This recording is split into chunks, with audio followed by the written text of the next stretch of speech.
do you have a misfire in your vehicle? A couple things that you can check.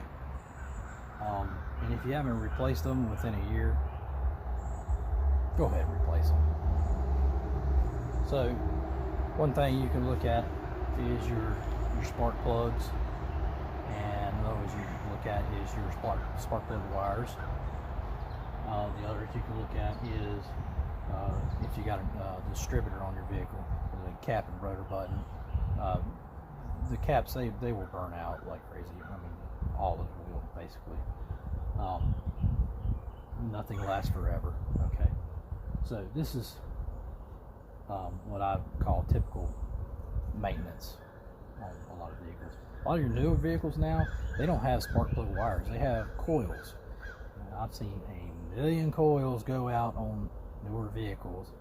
So one of the reasons why your coil will go out is because your spark plug went out, and your coil is basically like starts overworking in a nutshell.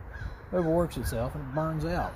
Okay, so and coils can run anywhere from $20 up to, I've seen a couple $100 each.